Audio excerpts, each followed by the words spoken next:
नमस्कार. मी संतोष पाटील, जिल्हाधिकारी सातारा. सातारा जिल्ह्यामध्ये उद्यापासून 12वीची परीक्षा सुरू होते.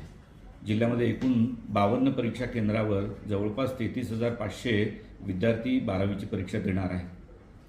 12वीला बसलेल्या मुलांना त्यांच्या शैक्षणिक आयुष्यामध्ये एका मोठ्या परीक्षेला तोंड द्यायचं आहे उद्यापासून.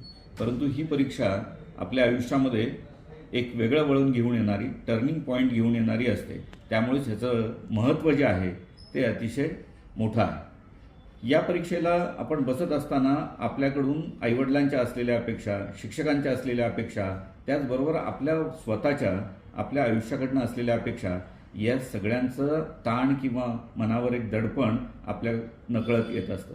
परंतु सर्व विद्यार्थ्यांना माझी मनपूर्वक विनंती आहे की कुठल्याही दडपणाशिवाय, कुठल्याही ताणाशिवाय आपण परीक्षेला सामोरं जर गेलो तर निश्चितपणे यश आपल्याला मिळण्यामध्ये मदत होते.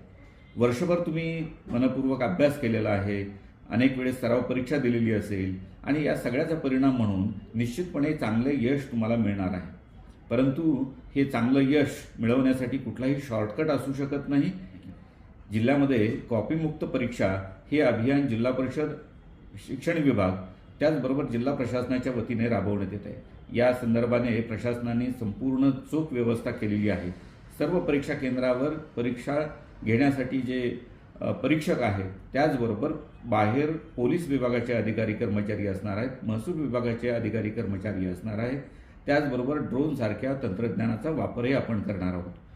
परंतु मी विद्यार्थ्यांना विनंती करतो, एक आवाहन करतो की कुठल्याही परिस्थितीमध्ये गैरप्रकाराचा आपण आधार आपल्या परीक्षेसाठी घेऊ नये. आणि असा आधार घेतला तर दुर्दैवाने आपल्याला जर पकडण्यात आलं तर त्यामुळे आपल्या आयुष्याला जो वेगळा डाग लागणार आहे तो कायमस्वरूपी असणार आहे. आपल्या वडिलांच्या आणि कुटुंबाच्या प्रतिमेला तडा जाऊ शकतो आणि त्यामुळे कुठल्याही आमिषाला आपण बळी पडू नये एवढंच मी आपल्याला सांगू इच्छितो. आपण या परीक्षेमध्ये अतिशय मेहनत घेतलेली असणार आहे, तर परीक्षेला वेळेवर पोहोचणं तेवढंच आवश्यक आहे.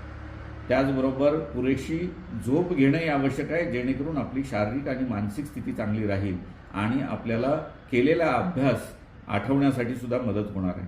या सर्व कालावधीमध्ये तुम्हाला निश्चितपणे यश मिळेल अशी मला अपेक्षा आहे आणि तुम्हाला यश मिळो यासाठी माझ्याकडनं आपल्याला शुभेच्छा आहे. धन्यवाद.